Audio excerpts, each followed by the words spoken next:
अब शुरू होने जा रहा है देश का सबसे बड़ा मुकदमा, आपकी अदालत, रजत शर्मा के साथ।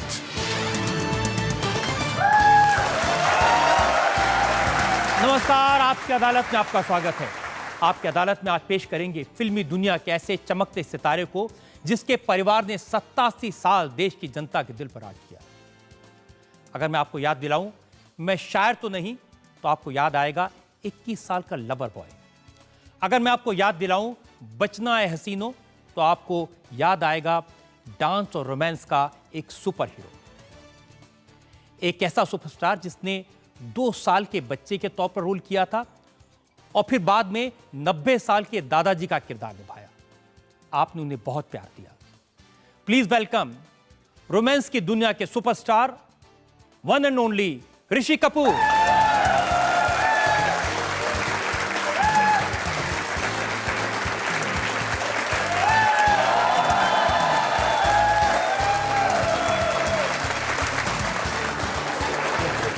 ऋषि कपूर के इस मुकदमे पर आज जनता की तरफ से जज हैं नफीसा अली।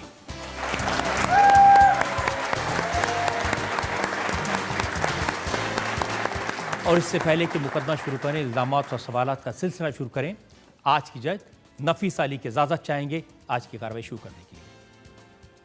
इजाजत है, कार्रवाई शुरू की जाए।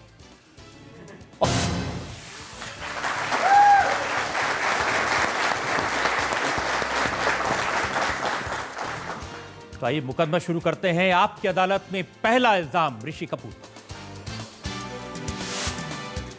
आपकी अदालत में फिल्म स्टार ऋषि कपूर पर इल्जाम है कि इन्होंने अपने चाहने वालों को निराश किया। ऋषि, रोमांटिक हीरो के तौर पर आपको जनता ने बहुत प्यार दिया। 25 साल नॉन स्टॉप लोगों ने आपको प्यार दिया। लोग सोचते थे भी 4-5 साल और चल सकते हैं, आपने बीच में छोड़ दिया।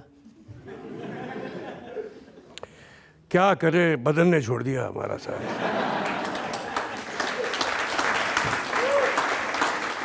ऐसा है कि रजत बाबू, हुआ ये कि एक वक्त ऐसा आ गया था जब मेरी पत्नी नीतू ने भी कहा मुझसे और मैंने अपने आप से भी कहा कि अब मुझे बोरियत हो रही है फिल्मों में। मैं सिर्फ जर्सी पहन के ऊटी, स्विट्ज़रलैंड जाके सिर्फ गाना गा रहा था, पेड़ों के इर्द गिर्द हीरोइन के साथ सिर्फ भाग ही रहा था। हाँ, पैसे बना रहा था, लेकिन एक्टिंग का जो मुझे शौक़ था वो मुझे कोई ऐसे रोल्स मिल नहीं रहे थे। तो मैंने सोचा कि अब वो बच्चे नए भी आ गए थे, सलमान, शाहरुख, आमिर। ये सन 96-97 की बात कर रहा हूँ, 98 की बात कर रहा हूँ। तो मैंने सोचा कि मैं वॉलंटरली अपने इस करियर को छोड़ दूँ। बहुत हो गया, 25 साल लगातार काम करना, 73 से 98 तक। 98 में मेरी फिल्म कारोबार लगी थी। वो तब तक काम करना एक बहुत बड़ा एक इनिंग्स होता है, जो कि बहुत कम लोगों ने शायद इसे हासिल किया है। आपको काम देना डायरेक्टर्स, प्रोड्यूसर्स ने इसलिए बंद कर दिया क्योंकि आपने खाने पर और पीने पर ज़्यादा ध्यान दिया। ये भी है कि एक हमारे कपूर ख़ानदान और परिवार पे जो एक दोष है, जो खाने पीने का जो शौक़ है, तो सर मैंने फिर उस वक्त थोड़ा अपने आप को छोड़ दिया।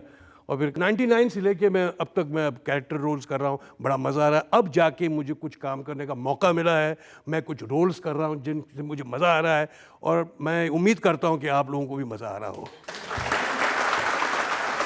लेकिन ऋषि जी, जितनी सक्सेस आपको मिली, पहली फिल्म बॉबी जिस तरह की सुपर हिट हुई, आपको तो चलते जाना चाहिए था। मैं उस तूफान से लड़ रहा था, उस आंधी से लड़ रहा था। एक्शन इरा ज़माना था और वो तूफान का नाम था अमिताभ बच्चन। अमिताभ बच्चन का दौर था, अमिताभ बच्चन एंग्री मैन का दौर था। हर हीरो बंदूक उठा के, मुक्काबाजी करते हुए, खंजर के साथ बैनर पे, और मैं एक बेचारा आदमी था जिसके हाथ में सिर्फ गिटार था।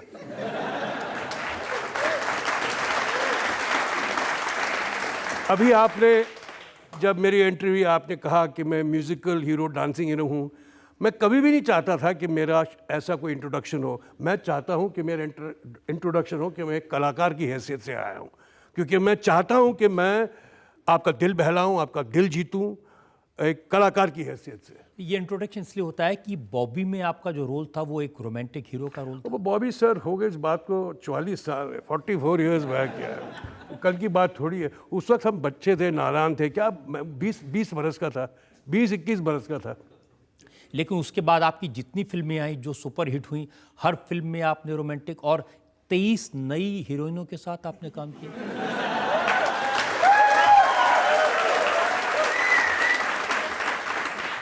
बात दुरुस्त है आपकी, जी हाँ। मैंने कहते हैं शायद 23 से ऊपर भी हों।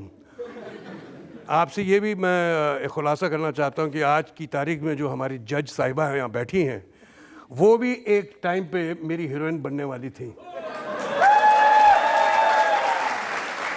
उनकी भी पहली पिक्चर मेरे साथ होने वाली थी बॉबी के बाद ही।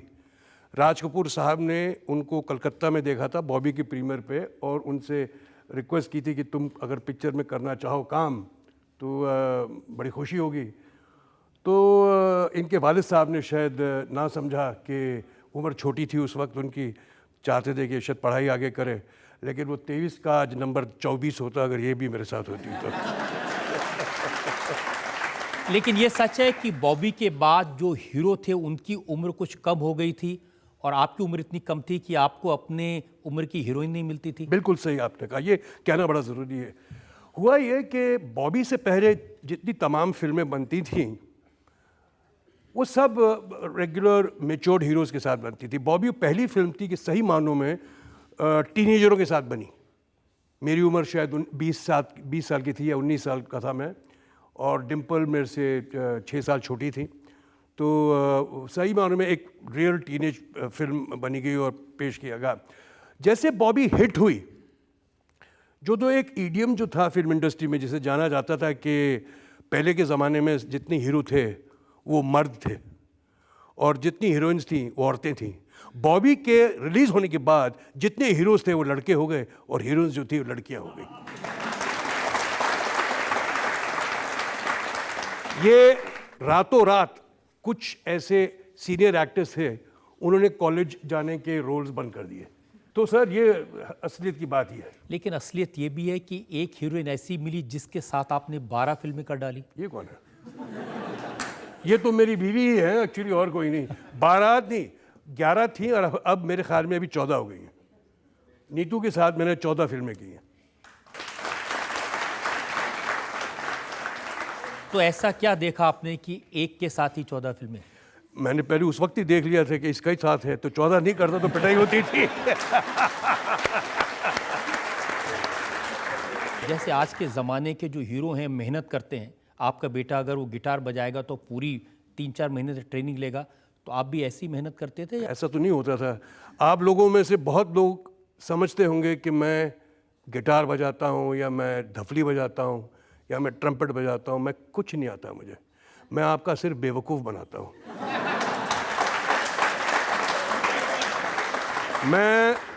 मैं एक अभिनेता होने की हैसियत से मैं आप लोगों को कन्विंस करता हूँ कि मैं बजा सकता हूँ, क्योंकि ये मेरा प्रोफेशन है। मैं आपको कन्विंस करता हूँ। मुझे डांस करना नहीं आता, जैसे आज की तारीख में जो डांस होते हैं, मैं तो ऊपर वाला का बस शुक्र करता हूँ कि ये दौर में मैं नहीं था, ये तो मैं मर गया होता। जैसे आज के डांसिंग होती है तो हमसे तो ऐसा कभी होना नहीं था। और वो भी इतने वजन के साथ। वो तो वजन अब हुआ ना, और वजन तो अब हुआ, उस वक्त तो नहीं था। तो ये है कि देखिए, ये आपसे कहूँ कि सही नियत से काम किया, मेहनत की, ऐसा नहीं होता कि हो जाता था। और उसका परिणाम ये है कि आपने मुझे इस अदालत में आज बैठाया, उसी के लिए आज हाँ इतने दौर मैंने काम किए, तो आज मेरा जो मैंने इनसे पहले आते कहा कि लीजिए जी अपनी गर्दन ले आया हूँ आपके चौखट पे, जो करना कर लीजिए आप। लेकिन ये सही है कि जिसको लोग एज ए हीरो प्यार कर रहे थे, एज ए नायक प्यार कर रहे थे, जब कैरेक्टर आर्टिस्ट बने तो खलनायक बन गए, विलन। मैं समझता हूँ एक कैसे क्या कहते हैं, ट्रू आर्टिस्ट जो होता है सही मानों में, उसे हर तरह का रोल करना चाहिए। एक मैं कॉमेडियन का मैंने रोल किया है, सीरियस रोल किया है, मैंने खलनायक का रोल किया है, हाल ही में मेरी सोशल फिल्म आनी है, बहुत एक मज़ेदार फिल्म है वो भी, उसमें तो तरह तरह के रोल करने में तो मज़ा है। नहीं तो मैंने कहा था ना, वही पहले क्या कर रहा था, सिर्फ गाने ही गा रहा था, जर्सियाँ पहन के हीरोइन के पीछे ही भाग रहा था और कुछ नहीं कर रहा था। तो अब जाके कुछ काम करने का मौका मिला है और मैं इस बात बड़ी खुशी होती है मुझे कि बड़ी खुशी होती है 90 साल के दादाजी बन के। हाँ, देखिए बिल्कुल। आप बताइए कितने आर्टिस्ट कर सकते हैं। मेरे ख्याल में मैंने शायद 25-26 दिन या शायद उससे एक आध दिन कम काम किया हो फिल्म में। इस फिल्म में, और हर दिन आप डायरेक्टर से लड़ते थे? हाँ, ये भी ये सब इन्हें खबर है, इन्हें खबर है। मुझे 5.5 घंटे लगते थे वो मेकअप करने में। मैं सुबह 5 बजे उठता था, तो समझिए 6 बजे से लेकर 11:30-12 तक तो मेकअप चलता था। उसके बाद मैं जाता था सेट पे। जितने दिन मैंने काम किया है, मैंने डायरेक्टर के साथ इसलिए झगड़ा किया था, मैंने क्रिएटिविटी पे कोई झगड़ा नहीं किया, मैं एग्जीक्यूशन पे झगड़ा करता था। मैं एग्जीक्यूशन मतलब कि शॉट कहाँ कहाँ से लेंगे, तो वो चाहते थे कि शॉट हर एंगल से लिया जाए। मैं एक कलाकार हूँ जो, मैं अपने आप को समझता हूँ, मैं वो स्पॉन्टेनियस स्कूल से हूँ, बड़ा नेचुरल स्कूल का एक्टर हूँ मैं कोई मेथड एक्टर नहीं हूँ। हालांकि मुझे बहुत इज्जत है, हर किस्म के एक्टिंग स्कूल की मैं इज्जत करता हूँ, लेकिन मेरा स्टाइल जो है वो कि एक बार कर सकता हूँ मैं, 2-3-4 बार करूँ तो मैं स्टेल हो जाता हूँ। और वो चाहते थे कि मैं हर डायरेक्शन से वो ही शॉट लूँ, तो मैं उनको डिलीवर नहीं कर पाता था। मैं स्टेल हो जाता था एज एन एक्टर। तो मेरा झगड़ा इस बात का होता था कि भाई तुम मुझे बताओ मेरा मेन एंगल क्या है। बिल्कुल मैं ख़िलाफ़ था कि वो नहीं करें हर एंगल से मेरा शॉट, क्योंकि मेरे से होता नहीं था। तो लेकिन फिल्म देखने के बाद मैंने फिर जब देखा तो मैंने कहा कि भाई तुम सही थे, मैं गलत था। हो सकता है कि मैं ओल्ड फैशन हूँ, मैं ओल्ड स्कूल हूँ, मैं आज के तुम लोगों के साथ मुकाबला नहीं कर सकता, शायद कंधे से कंधे नहीं मिला सकता, लेकिन जो भी है एंड रिजल्ट वाज गुड। क्या end result Kapoor and sons का अच्छा था कि नहीं? इतने लंबे करियर में ऐसे भी मौके हैं जहां आपने फिल्म को ना कर दिया और बाद में आपको लगा गलती हो गई? बहुत है ऐसी फिल्में। एक फिल्म थी जिसने मिथुन चक्रवर्ती को बहुत बड़ा जी हाँ, फिल्म थी क्या नाम था, प्यार झुकता नहीं। वो जो उनके प्रोड्यूसर थे बोकाडिया साहब, वो उन्होंने पिक्चर नीतू सिंह के साथ बनाई थी पहले।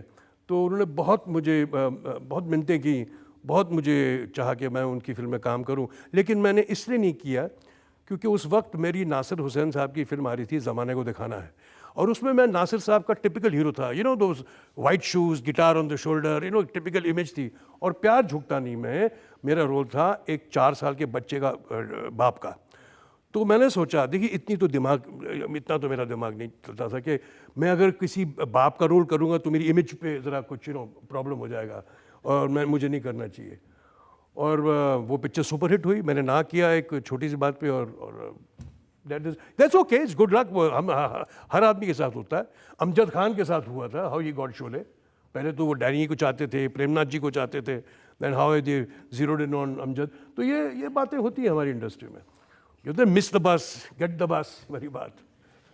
लेकिन आपको सबसे बड़ी बस मिली जो राज कपूर साहब ने दी? राज कपूर साहब मेरे फादर ही नहीं, मेरे गुरु भी हैं। जो कुछ भी आज जानता हूँ उनकी वजह से जानता हूँ। उन्होंने मेरे साथ 3 फिल्में बनाई हैं, मेरा नाम जोकर, बॉबी और प्रेम रोग। तीनों फिल्म अपने टाइम की एक बहुत अहम वक्त में बहुत उनकी इम्पोर्टेंस रही हैं। तो मैं तो बहुत उनका शुक्रगुजार हूँ कि मैं उन फिल्म का हिस्सा था। राज कपूर साहब के काम करने में और बाकी डायरेक्टर्स के साथ काम करने में क्या फ़र्क आपको मिला? राज कपूर साहब एक एक्टर भी थे, तो वो समझते थे कि दुविधा क्या है एक्टर की क्या है, और वो दिखाते थे कैसे परफॉर्म करने के लिए। तो वो इजी हो जाता था एक एक्टर को, चूँकि वो इमिटेट करते थे। तो मेरे साथ कभी ऐसा हुआ नहीं, उन्होंने छोड़ दिया मुझे कि तुम परफॉर्म करो। जैसे मैं आपको एक वाक़या बताऊं, बॉबी में मेरा ज़िंदगी का पहला गाना मुझे गाना था, मैं शायर तो नहीं। तो मैं बड़ा एक्साइटेड था कि मुझे गाना भी, पहले हीरो तो बन रहा हूँ तो मुझे गाना गाना पड़ेगा। तो सेट्स पे पहुँचा, चीफ असिस्टेंट जो था, वन ऑफ द असिस्टेंट मेरा बचपन का दोस्त राहुल रवेल, एच.एस. रवेल साहब के बेटे। तो मैंने उनसे पूछा, यार वो आज के डांस में डांस मास्टर या कोरियोग्राफर कौन है? तो बोले कोई नहीं आया अभी तक। हाँ, कोई नहीं आया, क्या हुआ? तो साहब से पूछा, कौन है भाई? गाना गाना है मुझे, मैं कैसे गाऊँगा? राज साहब आ गए सेट पे, लाइटिंग वाइटिंग कर ली, तो बोला हाँ रेडी है। तो मैं अपने फादर को कभी पापा डैडी ये कुछ नहीं बोलता था, साहब बोलता था उनको, एज तो मैं पूछा साहब कोई डांस लगता है नहीं, इसी की क्या क्यों क्या ज़रूरत क्या है, तुम गाना गाओ, खड़े हो गाना गाओ। तो मुझे तो आता नहीं, इससे सब आ जाएगा, गा के देखो। तो हुआ ये कि उनका ये सोचना था कि अगर कोई डांस मास्टर में लाता तो तुम उनकी नकल करते, वो दिखाते, और वो उनकी नकल तुम्हारे सीनियर एक्टर्स ने की हुई है। तो लोग बोलते अरे देखो ये ऋषि कपूर राजेश खन्ना की कॉपी कर रहा है, या धर्मेंद्र की कॉपी कर रहा है, या शशि कपूर की कॉपी कर रहा है, क्योंकि डांस मास्टर सिखाता ना क्या करने को। तो उन्होंने कहा कि तुम अपनी अपनी खुद की छवि बनाओ, अपनी आइडेंटिटी बनाओ ऐसे, तुम गाओ। तो अब आप जब देखोगे मैं शायर तो नहीं गाना, तो मैं कितना ऑकवर्ड हूँ उस गाने में। कभी हाथ ऐसे उठाया जैसे पुलिसमैन उठा रहा है, जैसे मैंने ऐसे किया हुआ, मुझे कुछ नहीं आता था बिल्कुल, ना कि अभी आता है कुछ भी, मुझे तब भी कुछ नहीं आता था, अभी भी कुछ नहीं आता। तो मैं समझता हूँ this is a good educational movement for me, कि मुझे छोड़ दिया, पानी में डुबो दिया कि चलो हाथ पैर मारो। तो वहाँ से सर मैंने हाथ पैर मारना सीखा, अपने आप पे थोड़ा एतबार करना सीखा कि हाँ मैं कर सकता हूँ। और दूसरी बात ये कि मुझे सिखाया गया कि जब भी गाना गाओ, जो भी गाने की वॉइस जो होती है, पिच, उसको मैच करो। हम अक्सर देखते हैं गाने गाते हुए लोग कि ऊंचे पिच में गा रहे हैं और ये बड़ी मेहरबान, बड़े हम पे एहसान कर रहे हैं दूसरे हीरो की को ऐसे ऐसे गाते हुए। अरे उसको मैच करो, तुम्हारी नसें यहाँ से दिखनी चाहिए, फूलनी चाहिए, कि लगना चाहिए ऑडियंस को कि नहीं यार वाकई गा रहा है ये गाना। तो एक बार रणबीर ने मेरे को फ़ोन किया, बस एक ही बार उसने मेरे साथ मेरे से पूछा है कि आप कोई मुझे टिप दे सकते गाना गाने के लिए, मुझे बड़ी हो रही है। ऐसे तुम यार राज कपूर के पोते हो, ऋषि कपूर के बेटे, और तुम पूछ रहे हो मुझसे ये? तो बोले मुझे नहीं आता। ऐसे मैंने इतना ऊंचा गाओ कि तुम्हारी जो हीरोइन है वो तुम्हें इल्ज़ाम लगा कि तुम इतने बेसुरे हो और ऐसे गाना मत गाओ यार।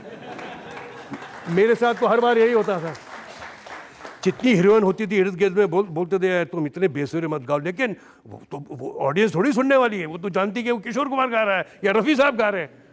तो सर मैंने वो भी चाहा, जैसे मैंने आपको अभी मिसाल दी, मैंने गिटार बजानी है, डफली बजानी है, वो भी चाहा कि मैं ऊंचे सुर में गाना गाऊं ताकि लोग लगे कि हाँ ये गाना गा रहा है।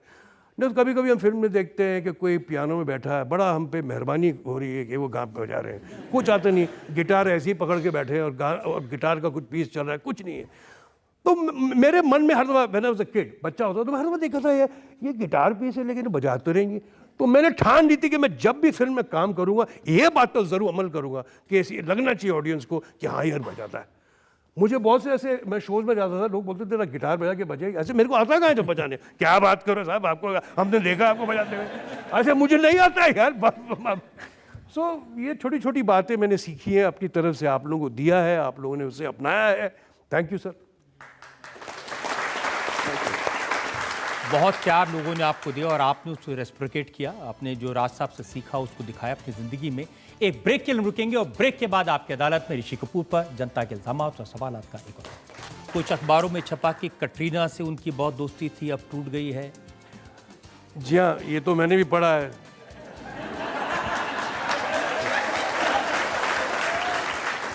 उससे पहले किसी और के साथ भी बड़ी दोस्ती थी, वो भी टूट गई। Welcome back. आपकी अदालत में आज हमारे मेहमान हैं सुपरस्टार ऋषि कपूर। आपकी अदालत में अगला इल्जाम। आपकी अदालत में फिल्म स्टार ऋषि कपूर पर इल्जाम है कि सफलता ने इन्हें एरोगेंट बना दिया। ऋषि जी, इतनी सफलता मिली, मैं फेमस, मेरे पापा फेमस, मेरे दादाजी फेमस, मेरा बेटा फेमस, मेरी वाइफ फेमस, मेरा भाई फेमस, और ये इसकी वजह से आपने लोगों के साथ मिसबिहेव करना शुरू कर दिया। अब बाय नेचर में एरोगेंट हूं तो क्या करूं, that is me, take it or leave it. But ये बात ज़रूर सही है कि मेरे इर्द गिर्द जितने तमाम लोग हैं उन्होंने अपनी पोजीशन बनाई है, कायम रखी उन्होंने। मुझे बहुत फ़ख्र है इस बात का कि मैं इंडस्ट्री में, हमारी परिवार ने उनका योगदान 87 साल का है, 87 years in the 100 years that it is. तो आप लोगों ने ये जो प्यार दिया है मैं इसका बहुत शुक्रगुजार हूँ, बस इसे बरकरार रखिए। मैं चाहता हूँ कि ये रणबीर भी इस पीढ़ी को, अपनी पीढ़ी को आगे ले जाए। इतना बड़ा खानदान, इतने बड़े बड़े नाम, पृथ्वीराज कपूर, राज कपूर, शशि कपूर, ऋषि कपूर, और नाम क्या रखें? चिंटू, बोलिए, डब्बू, बोलिए। इसलिए मैंने रणबीर का कोई पेट नेम नहीं रखा। आपको पता है मेरा नाम चिंटू कैसे बना? जब मैं पैदा हुआ था तो मेरे बड़े भाई रणधीर कपूर साहब मेरे से जो 5 साल बड़े हैं, तो वो अपने स्कूल में उन्होंने नई नई कविता सीखी थी, एक रिडल जिसे कहते हैं ना, रिडल को क्या कहते हैं हिंदी में? पहेली। कि छोटे से चिंटू मियाँ लंबी सी पूंछ, जहाँ जाए चिंटू मियाँ वहाँ जाए पूंछ। तो बोलो क्या? तो सुई धागा, वो सुई धागा का था। तो वहाँ से वो उन्होंने मुझे चिंटू बनाना शुरू कर दिया मेरे भाई ने, और आज तक मैं झगड़ा कर रहा हूँ यार, तुझे और कोई नाम नहीं मिला था चिंटू रखने से पहले। लेकिन ये चिंटू जब बड़ा एक्टर बन गया तो आपने डायरेक्टर्स को ये कहा कि मैं रात में काम नहीं करूंगा? ये भी एक हकीकत की है बात। मैंने आपको बताऊं, मैं एक पिक्चर मैंने कैसे रिफ्यूज़ की। मैं कहीं दूर शूटिंग कर रहा था, एक प्रोड्यूसर मेरे पीछे बार बार बोल रहा था आप कहानी सुन लीजिए, कहा मुझे वाकई उस वक्त टाइम नहीं रहता था, मैं बहुत बिजी था एज एन एक्टर, 2 शिफ्ट करता था। तो मैं एक दिन बहुत दूर मुंबई में 2 स्टूडियोज़ का दरमियान काफ़ी 1 घंटे का 1.5 घंटे का था, तो मैंने कहा था काल तू यहाँ आ जा, मैं पहली शिफ्ट यहाँ कर रहा हूँ, फिर दूसरी शिफ्ट में उस स्टूडियो में जाते जाते मुझे अपनी वैन में तू कहानी सुना देना। वही टाइम था मेरे पास, ठीक है। तो आया, वो खाना वाना खाया, मैंने पैकअप किया 2-2:30 बजे, और गाड़ी में बैठे इधर उधर की बातें पूछे। मैंने बोला कहा अब शुरू हो जा, तू कहानी क्या सुना रहा मुझे? तो उसने कहानी है बड़ी सिंपल है, एक रात की कहानी है। होता है ये क्या? मैंने बोला एक मिनट क्या कहा तुमने? उसने कहा कि मैंने कहा कि बड़ी सिंपल कहानी, एक रात की कहानी। ऐसे एक रात की कहानी मतलब रात में बनेगी पिक्चर? ऐसे हाँ, मैंने ड्राइवर का नाम था तुकाराम। अच्छा तुकाराम गाड़ी रोको। तो बोला क्यों, क्या हुआ? इसे एक रात तू मुझे मतलब 60 रात तक तू मेरी बजाते रहेगा, मैं तो काम में नहीं करता।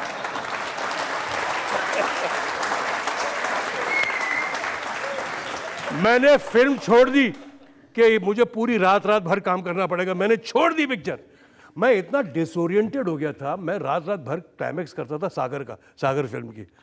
तो 41 दिन मैंने इतनी रातें की कि जब मैं रात को शूटिंग करते हुआ था तो बच्चे छोटे थे उस वक्त, वो स्कूल जा रहे होते थे, और जब मैं उठता था या जब उठता था तो कोई नहीं होता था। तो मुझे लग रहा था मैं अमेरिका में हूँ, टाइम ही दूसरा जोन चल रहा है, मैं रात भर काम कर रहा हूँ, दिन में कुछ नहीं करने को। एक डायरेक्टर ने बताया कि विस्की की बोतल सुबह 6:30 बजे खुलती थी। हाँ जी बिल्कुल, मेरे तो वो दौर हो गया था ना।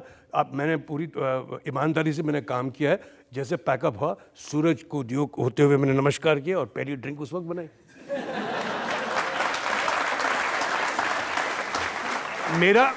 मेरा पैकअप सुबह हुआ तो मेरा वक्त, डायरेक्टर, मैं और मेरे एक सह कलाकार थे, हम सब पहली ड्रिंक लेते थे, ड्रोंग देते थे और जाके फिर घर जाके सोते थे। चलिए, आप डायरेक्टर के साथ, प्रोड्यूसर के साथ एरोगेंट थे, आप कहते हैं कि मैं, लेकिन जिस पब्लिक ने इनको आपको बनाया, लोगों को ऑटोग्राफ देने में आपको परेशानी थी, तस्वीर खिंचाने में परेशानी थी, हाथ मिलाने में परेशानी थी। होता क्या है कि हम भी इंसान हैं। पहले एक ज़माना था सब लोग ऑटोग्राफ मांगते थे, एक मांगो तो क्या प्रेसिडेंट बन जाता है, सब 10 और खड़े हो जाते हैं। आजकल तो ऑटोग्राफ कोई लेता ही नहीं, बड़ी अच्छी बात है, अब सब फोटोग्राफ लेते हैं। सबके पास टेलीफोन जो आ गया है तो सब टेलीफोन, अगर आप एक को दें तो सब भीड़ इकट्ठा हो जाती है, हमारी बारी नेक्स्ट। अब आप हमारी सिचुएशन नहीं समझते, हमारी दुविधा ये होती है कि मुझे देर हो रही है, ये मुझे जाना है, कब तक मैं अपने जबड़े को स्माइल ऐसे करते रहूं? तो मुझे तकलीफ होती थी कि मैं कब तक ये आपको ये करूं। तो मैं भी इंसान हूं यार, हाँ। और आजकल मैंने सुना आपको इस बात पर गुस्सा आता है जब लोग आपसे रणबीर के बारे में पूछते हैं। नहीं, ये तो फख्र की बात है। रणबीर के बारे में, मेरे बेटे के बारे में पूछे। हाँ, इस बात का मुझे बड़ा वो अफसोस होता है कि कुछ प्रोड्यूसर्स मुझे फ़ोन करते हैं, डायरेक्टर मुझे फ़ोन करते हैं, यार हमारी इंट्रोडक्शन करा दो। तो मैं उन लोगों से ज़रूर कहता हूँ कि मैं रणबीर का बाप हूँ, उसका सेक्रेटरी नहीं हूँ। उससे बात करनी, उससे कहानी सुनाओ। अब मुझसे कहानी सुना कि क्या फ़ायदा होगा?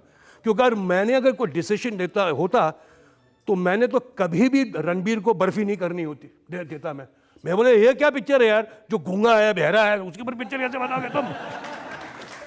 तो मेरा डिसीजन इस जनरेशन पे बिल्कुल गलत होता। आज की जनरेशन की थिंकिंग अलग है, मेरी जनरेशन की थिंकिंग अलग थी। तो मैंने कहा आप खुद गिरोगे, खुद पटोगे, पिक्चरें तुम्हारी नहीं भी चलेंगी भी तो तुम्हारे तजुर्बे, तुम अपने एक्सपीरियंस से अपना बैंक बनाओगे। And that is how life is all about. हमारी एक्टरों की जीवन तो यही होती है। लेकिन आपको अच्छा लगता है जब लोग आपसे पूछते हैं कि रणबीर की शादी कब होगी, किससे होगी, किससे ब्रेकअप? ये तो आप भी मुझे बता दो कब होगी, किससे होगी यार। लेकिन ये जरूर कह दूं, जब भी होगी बड़े धूमधाम से होगी और बड़े फ़ख्र से होगी जब भी शादी। कुछ अखबारों में छपा कि कटरीना से उनकी बहुत दोस्ती थी, अब टूट गई है। जी हाँ, ये तो मैंने भी पढ़ा है।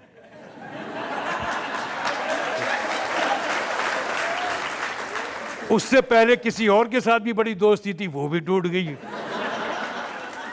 ठीक है भाई, जगह दिल तो बच्चा है, तो हमारे पेशे में कभी कभी कोई सीन करते करते दिल तो आ ही जाता है। अब देखो, घायल तो मैं भी हूँ, मैंने भी तो अपना दिल अपने फिल्म काम करते करते ही दिया था ना।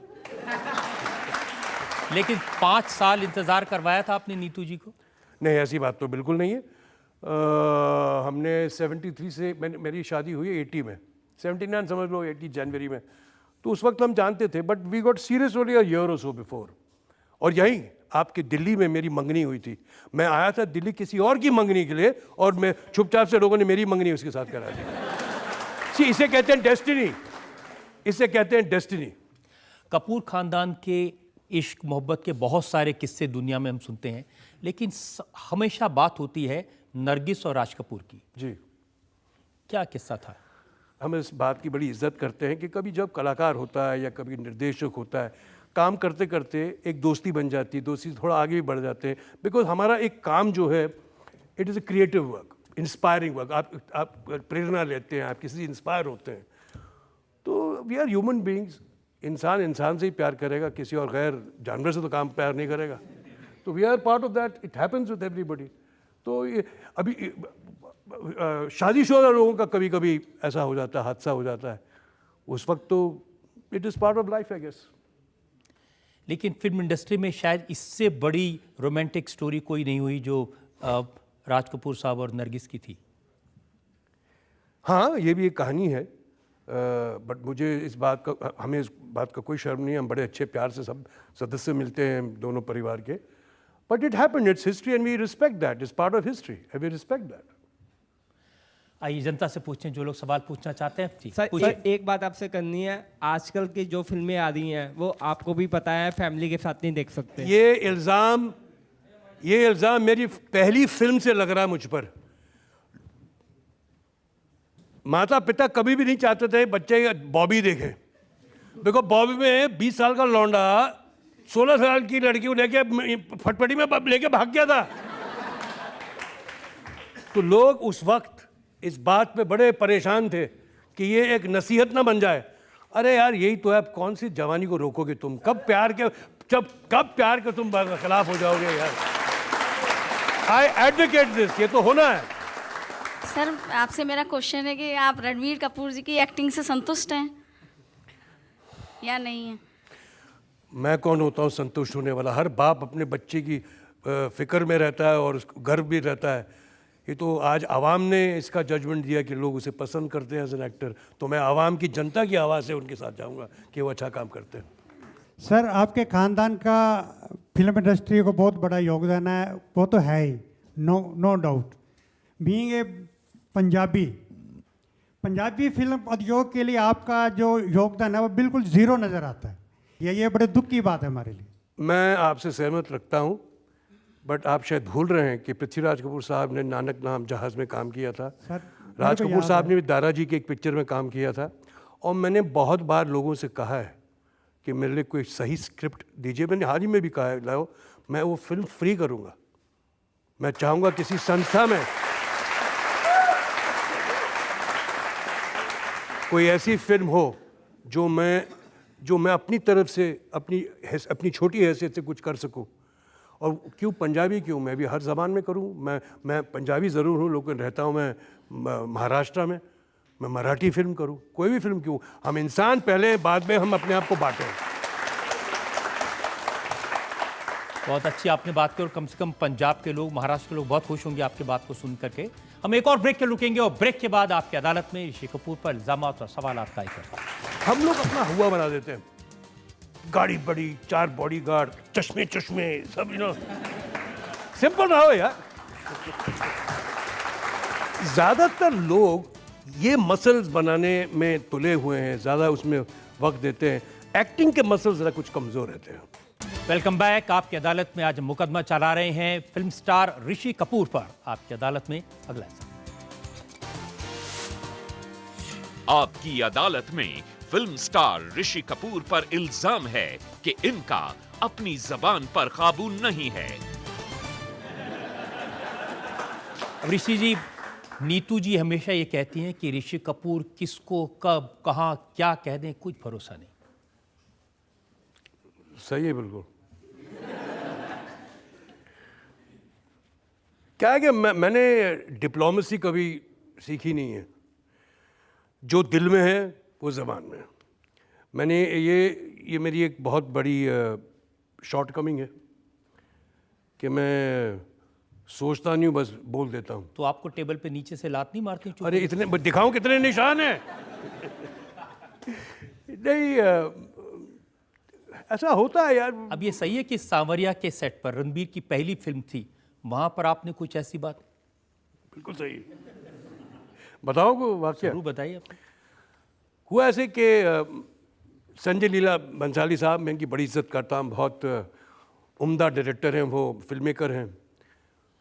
तो उन्होंने रिक्वेस्ट की कि आप, फिल्म शुरू हो गई थी सांवरिया, तो आप सेट पे आइए ज़रा प्लीज़, आशीर्वाद दीजिए हम सबको, बच्चों को। तो मैंने कहा कि कहाँ मैं सेट आऊँगा यार, कॉन्शियस हो जाएंगे लोग, बच्चे। तो उन्होंने कहा नहीं, यू हैव टू कम। तो नीतू ने भी कहा कि चलो जस्ट गो, उनका हौसला बढ़ेगा, जाके गो एंड तो चलिए गए हम सेट पे। तो जैसे मैं सेट के अंदर, स्टूडियो के अंदर बहुत बड़ा सेट लगा हुआ था, तो मैंने जैसे एंटर किया तो मैंने बोला अरे ये कौन सी जगह है यार, ये क्या जगह है? तो मैंने अपने आप से बात करनी शुरू की कि यार ये ऐसी जगह है जहाँ बुधा भी है, वहाँ एक आरके स्टूडियो का वो भी है, एक वेनिस की गलियाँ भी हैं, कोई टर्किश मार्केट भी है, कोई अजीब अजीब व गरीब ऐसा सेट लगा था। तो मैंने बोलना चाहा तो मैं नीतू से कहा ये क्या जगह है यार, ये कौन सा सेट है, किधर की है, हम कहाँ जा रहे हैं? नीतू ने मेरे को चींटी मारी, चुप। मैं बोला यार चुप चुप मीन्स चुप, ओके डोंट। फिर मैंने देखा कि वहाँ ऊपर ऐसे लाइटिंग के नई सिस्टम, वो उस वक्त नया ना था, ये बड़े बड़े गुंबद थे, गुंबद के अंदर वो बत्तियाँ थीं, बत्तियाँ मतलब लाइटिंग डिफरेंट। तो मैंने ये भी सोचना चाहा कि ये क्या जगह है यार, कौन सी फिल्म बन रही है, किधर की बन रही है पिक्चर, क्या है? तो ये मुझे बात नहीं करनी चाहिए थी। I should have been a diplomat. बहुत सारी बातें नहीं करनी चाहिए थी।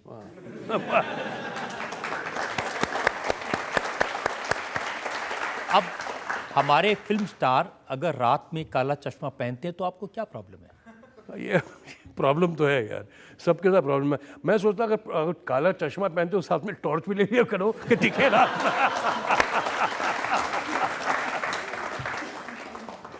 अब रात में तुम्हें कौन सी रोशनी ऐसी चमक रही है, ऐसे आपकी आंखें चुनिया जा रही हैं कि आपने रात को चश्मे पहने हुए हैं?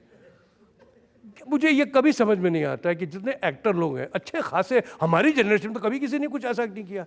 अब रात को 2 बजे रात को यार, 2 बजे रात को जा रहे हैं फ्लाइट में और चश्मे पहने हुए हैं यार। टोपी तक तो समझ में आती है, शायद उनको धूप लग रही होगी रात को, बट साथ में चश्मे पहने हुए कहाँ जा रहे हो यार रात को? और बेशरम है इन लोग, समझते भी नहीं इन लोग। हीरोइंस तक समझ में आता है, लड़के लोग करते हैं ये सब।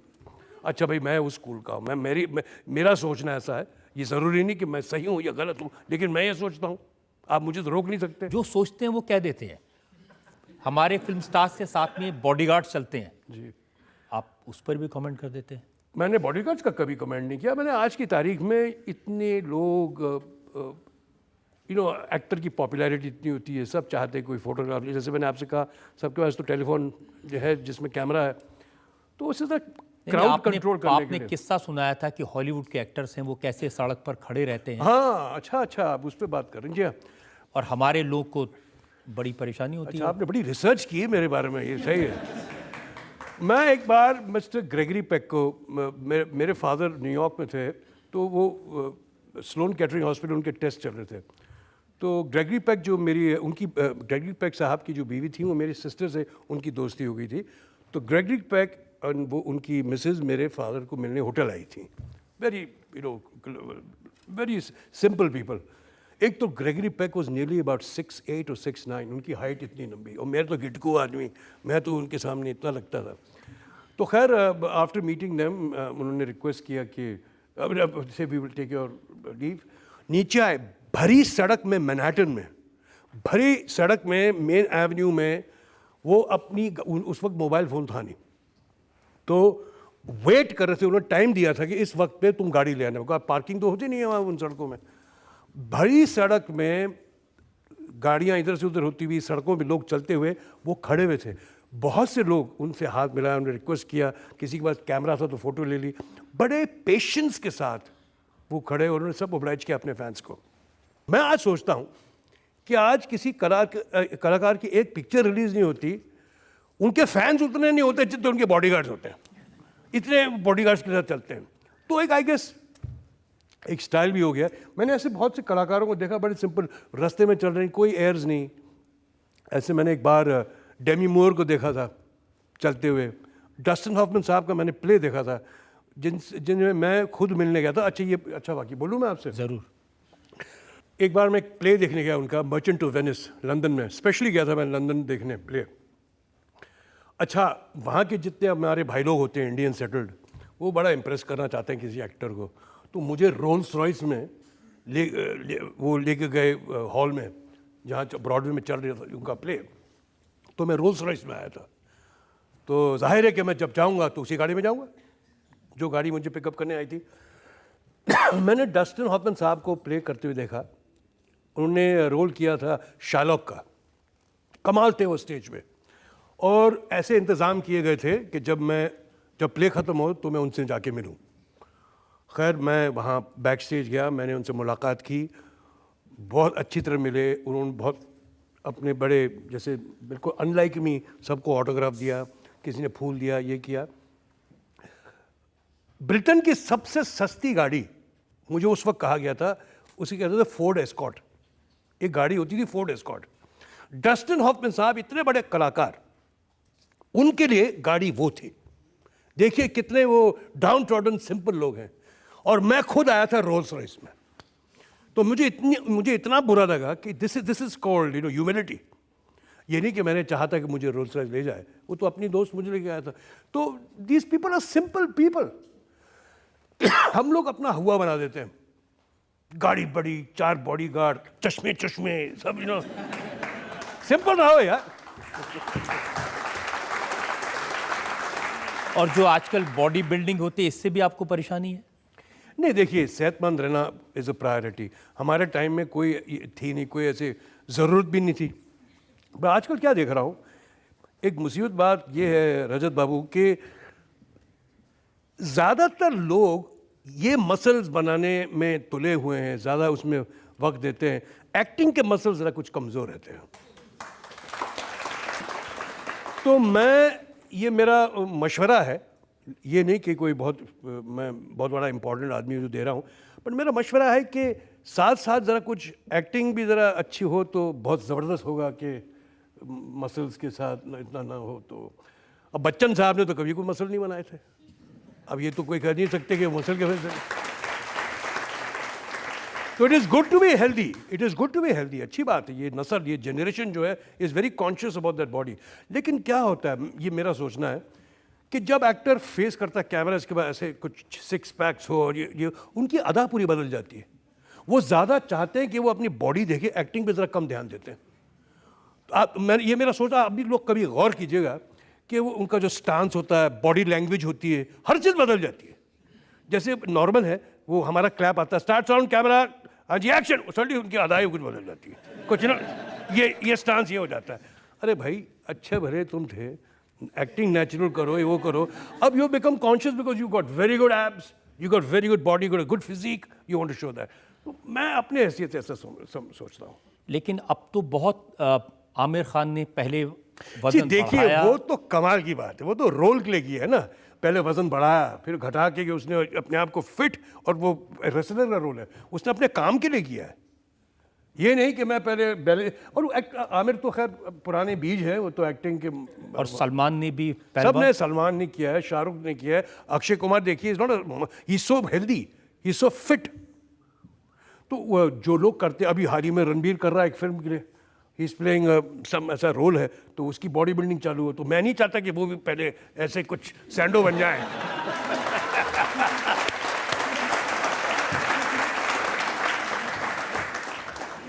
ऋषि जी, बहुत सारी ऐसी चीज़ें हैं जिनने उन्होंने कंट्रोवर्सीज क्रिएट किया आपके नाम को लेकर, उनको लेकर इल्ज़ामात मेरे पास में हैं।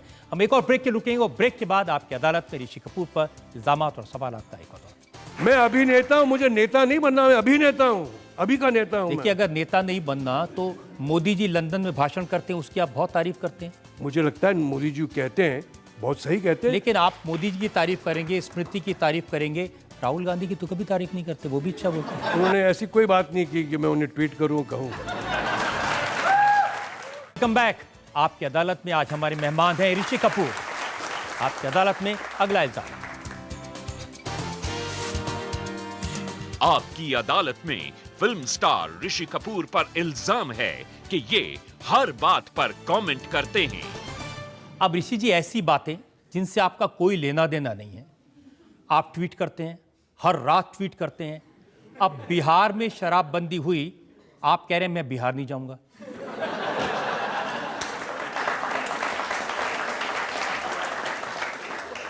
ये मेरा अपना सोचना था कि प्रोहिबिशन दुनिया भर में हर बार फेल हो चुकी है।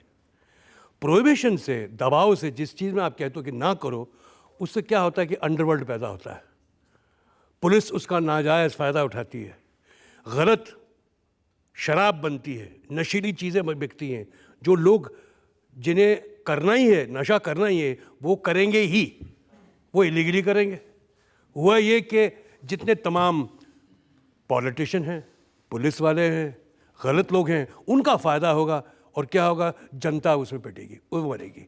मैंने वो करना चाहता। लेकिन चीफ मिनिस्टर नीतीश कुमार ने कहा कि आप कह रहे हैं कि मैं बिहार नहीं आऊंगा, जैसे आप रोज़ बिहार जाते हैं।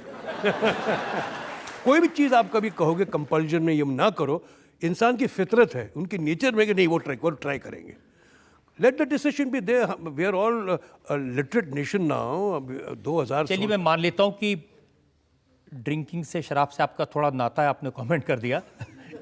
लेकिन आसाराम बापू, राधे माँ, कोई ऐसा नहीं है जिसको आप छोड़। मैंने क्या गलत कहा यार? मैं तो हर बार कहता हूँ कि आपकी इनसिक्योरिटीज़ जो होती है ना, ये इंसान थोड़े इंटेलिजेंट होते हैं, वो आपकी इनसिक्योरिटीज़ का फ़ायदा उठाते हैं। क्योंकि आप उन्हें मानते हैं, इसलिए वो आपका फ़ायदा उठाते हैं। अब आपने राधे माँ की तस्वीर लगाई, कहा ये बगैर चश्मे के बप्पी लहरी जैसे दिखते हैं।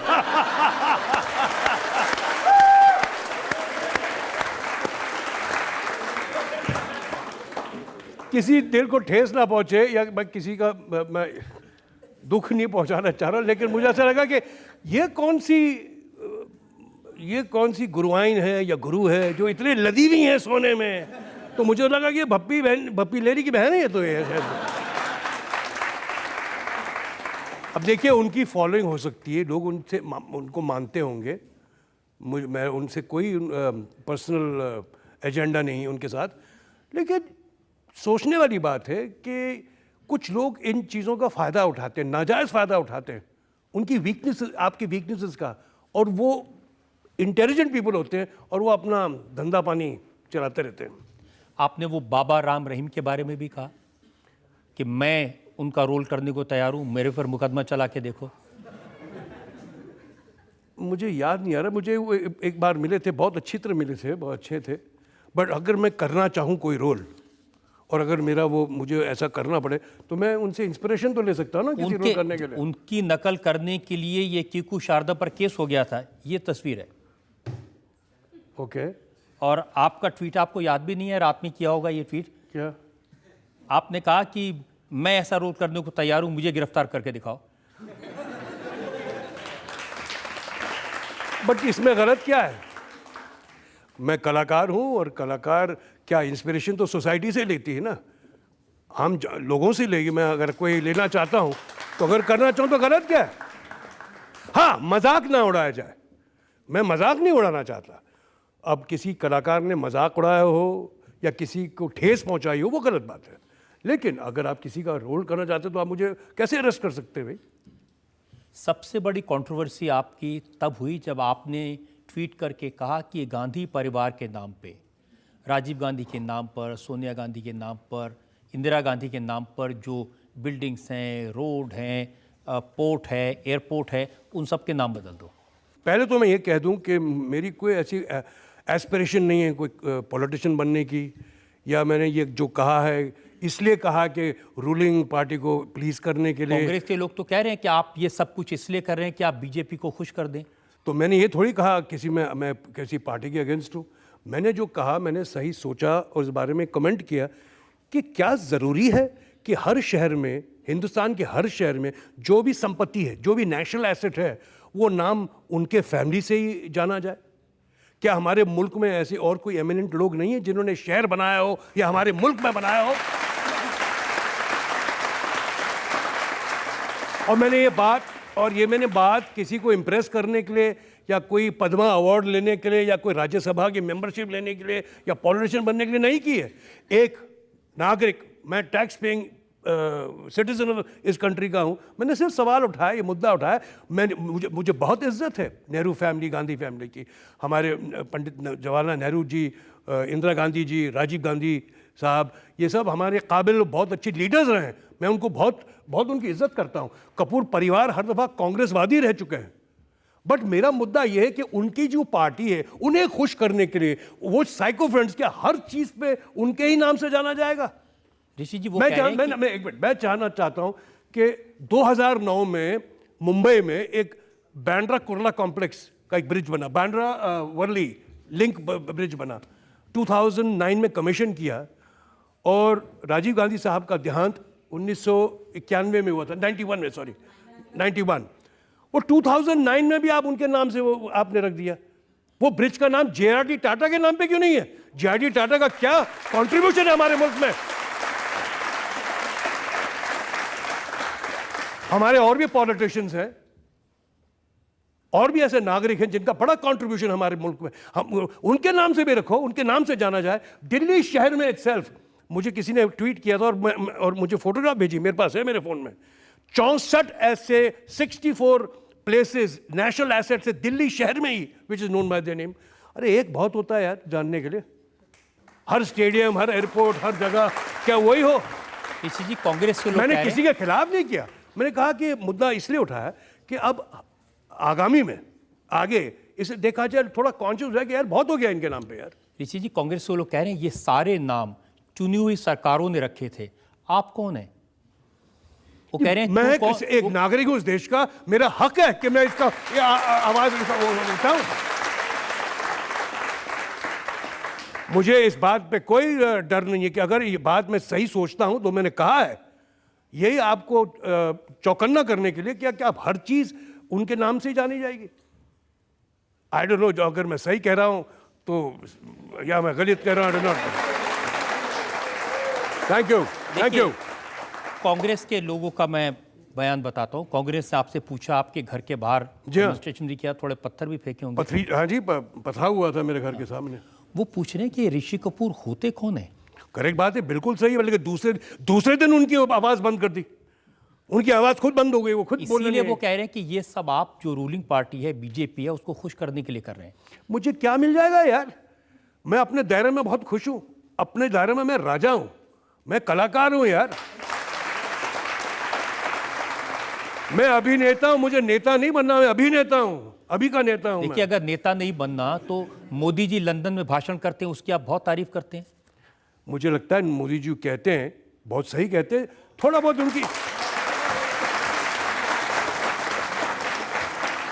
उनसे बस यही गुजारिश है कि जो कहते हैं वो करके दिखाएं भी जल्दी से, कि इम्प्लीमेंटेशन हो, वो करे, क्योंकि हम चाह रहे हैं कि जो ये सरकार अभी है वो कुछ करे। हम जनता, हम वेट कर रहे हैं कि हमारी जो उनके प्रोमिसेस है वो फुलफिल करे। मैं भी बड़े पेशेंटली वेट कर रहा हूं और मुझे उम्मीद है कि वो करके दिखाएंगे। सिर्फ मोदी जी नहीं, स्मृति ईरानी की भी आपने बहुत तारीफ की। उन्होंने जब पार्लियामेंट में इमोशनल भाषण दिया, आपने उनको लेडी अमिताभ कह दिया। स्मृति के साथ मैं एक फिल्म कर रहा था और हम शिमला में आउटडोर में थे और उस वक्त उन्हें यूनियन मिनिस्टर का टैग दिया गया, तो वो बन गई आई थिंक ह्यूमन रिसोर्सेज की मिनिस्टर। दोस्ती थी, बट देन वो फिल्म उन्होंने छोड़ दी। स्मृति में क्या था वो, ट्वीट पढ़ी? उन्होंने पार्लियामेंट में भाषण दिया था। हाँ, उन्होंने बड़ा इमोशनल एंड बहुत करेजियस भाषण दिया था। वो उसकी वेरासिटी ऑफ ट्रूथ कितनी थी मुझे पता नहीं, लेकिन उन्होंने कन्विंस कर दिया था कि वो जो कह रही है वो सही कह रही है। लेकिन आप मोदी जी की तारीफ करेंगे, स्मृति की तारीफ करेंगे, राहुल गांधी की तो कभी तारीफ नहीं करते, वो भी अच्छा बोलते हैं। मुझे राहुल गांधी साहब का स्टाइल बड़ा अच्छा लगता है।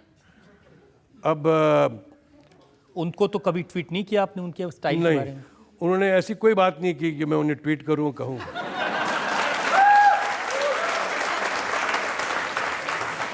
कुछ लोगों ने यह कहा कि आपको दर्द है, इतने साल आपने फिल्म इंडस्ट्री में काम किया, लेकिन आपको कभी कांग्रेस की सरकारों ने पद्म अवार्ड नहीं दिया, अब शायद मोदी जी दे दें। अरे जब 44 साल 44 इयर्स काम करते हुए उन्होंने नहीं जाना, तो अब क्या देंगे यार? अब तो लेने का वक्त भी नहीं है। मुझे दुख इस बात का है कि शम्मी कपूर साहब कोरे चले गए। आपने शम्मी कपूर को भी ऑनर नहीं किया। इट इज अ सैड, क्योंकि हमारे सरकार में ये होता है कि दिल्ली में आपकी अगर कोई पुल हो या आपका कोई आदमी हो तब जाके ये अवार्ड देते हैं, किसी काबिल आदमी को तो आप देते ही नहीं। लेकिन अब तो आपकी सरकार है ना, लोग कहते हैं आप। मेरी सरकार कहाँ है? ये तो जनता की सरकार है। मैं बीजेपी के खिलाफ मैंने बात की। ट्विटर पर आपको मोदी जी का भक्त कहते हैं। वो मैंने कहा कि मैं भक्त जरूर हूं, लेकिन मैं भगवान का भक्त हूं। अब ये भक्त आजकल के ज़माने में क्या इसे किस कॉनोटेशन में कहा जा रहा है वो मैं नहीं जानता, लेकिन yes, if so B it, I am. लेकिन ये तो सच है ना कि अमर, अकबर, एंथनी में तीनों ऐसे हैं, चाहे अमिताभ बच्चन हो, ऋषि कपूर हो, विनोद खन्ना हो, तीनों मोदी जी के साथ। ऐसा हुआ कि बच्चन साहब पे कोई इल्ज़ाम लगे थे, फिर उन्होंने मुझे भी एम्ब्रॉयल कर दिया जब मैंने कहा कुछ, तो मैंने एक ट्वीट किया था कि दो तो हैं, अब ये विनोद खन्ना साहब को जैसी बात करें तो फिर अमर, अकबर, एंथनी तीनों ही होंगे सरकार। तो ऐसा कुछ मैंने कहा था। लेकिन देखिए जी, मैं जो करता हूँ ना मज़े के लिए करता हूँ, मैं किसी को ठेस नहीं पहुँचाना चाहता। अगर गलती से मैंने अगर ठेस पहुँचाई तो मैं आज भी आपके सामने हाथ जोड़ के माफ़ी मांगता हूँ कि मेरा इरादा, इंटेंशन वो नहीं था। मेरा इरादा, मेरी इंटेंशंस क्लियर है, my thoughts are very clear, but चूंकि एक प्लेटफॉर्म मिल गया है, मज़े की बात है, लोग एंजॉय करते हैं। अगर उसमें कुछ आप सच्चाई का बीज उठा सकते हो तो ले लो, अगर आप उसमें कोई सीख सकते हो तो ले लो, अदरवाइज मज़े की चीज़। ये आदत कहाँ से पड़ी ट्वीट करने की? अच्छा, इसका दोष आप अनुष्का शर्मा को दीजिए। क्या फिल्म थी वो, पटियाला हाउस की शूटिंग कर रहा था लंदन में, तो नए उनको निकला था, तो मुझे मेंबर बना दिया। तो मुझे आज से 5-6 साल पहले, तो मैं बोला नहीं मेरे बस की बात नहीं है, कौन ये जानेगा। फिर एक शूटिंग कर रहा था तो अभिषेक बच्चन ने मुझे कहा कि अंकल ये you should be part of this, तो बोला चलो करके दिखाओ। तो मैंने बोला तो मैं तो मेंबर बनाऊँ बस। तो आज 1 साल हुआ है मुझे ट्वीट करते हुए, बट आप लोग उसका मज़ा उठाते हैं या नहीं, या गलत लगता है आपको या क्या? हाँ? जो विरोध करने वाले वो ये कहते हैं कि रात को जब 2-4 पैग लगा देते हैं तब ऋषि जी ट्वीट करते हैं।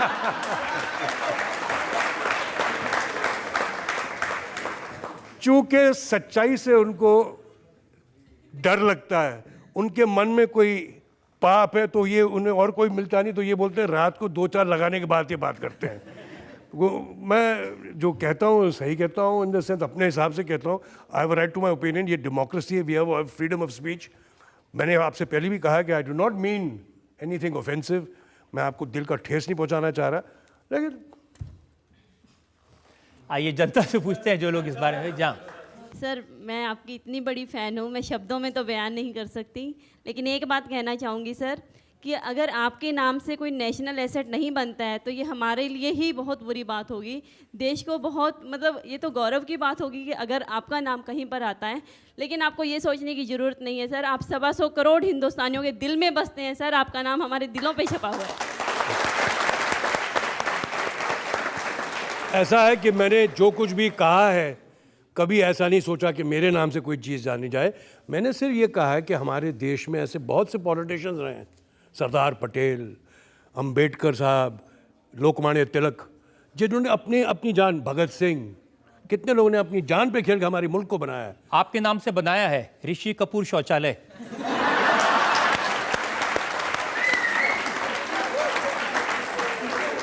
ये हाँ जी, मुझे किसी ने कहा था बनाया गया है जी, और फिर उसका जवाब किसी और ने बना के मेरे नाम पे दे दिया कि शौचालय में क्या किया जाए उसका। सर मेरी सिर्फ आपत्ति ये है कि ये बोलने की क्या ज़रूरत थी कि सब बाप का माल समझ रखा है क्या ये वो, आप सिर्फ अपनी बात शॉर्ट में बोल सकते थे, सबको अच्छी लगती। तो सर इसका मुझे थोड़ा दुख है और ये सर तो आप आपके दुख में मैं बड़ा शरीक हूँ।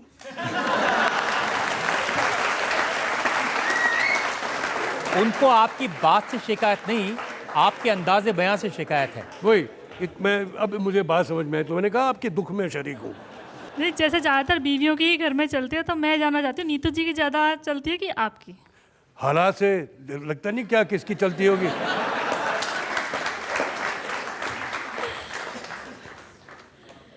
अगर उनकी चलती होती तो ये ट्वीट करना बंद कर चुके होते आप। सही कहा आपने, मेरे बड़े झगड़े होते हैं। अब तो मैंने वाटर डाउन कर दिया अपने आप को। इतनी कलरफुल जिंदगी आपकी है, कंट्रोवर्सीज हैं, रोमांस है, एक्टिंग है, हीरो वर्शिप है, तो ये सब लिख दीजिए किताब। पिछले 2 साल से ये कोशिश में है हम कि एक जो मेरी ज़िंदगी रही है उसे डॉक्यूमेंट करते हुए ख़त्म की जाए वो किताब, लेकिन वो चली आ रही है। मैं दोषी हूँ इस बात का कि मैंने जो मेरी बायोग्राफी लिखी जा रही है वो अभी हाल ही में लास्ट लेग पे है या लास्ट एंड पे है। तो जब बात उठाए तो मैं आप लोगों से एक प्रश्न करना चाहता हूँ। हम बहुत देर से ढूंढ रहे हैं कि इस अब बायोग्राफी का नाम क्या रखा जाए, तो मेरे से ही ये एक सजेशन आई थी, लेकिन हो सकता है कि कुछ लोगों को पसंद ना आए और कुछ लोगों को पसंद आए। लोग बहुत सोफिस्टिकेटेड नाम रखते हैं, तो मैंने सोचा कि मेरे ही एक गाने से अगर किताब को नाम दिया जाए कि मेरी बायोग्राफी को जाना जाए, जिसका नाम हो खुल्लम खुल्ला।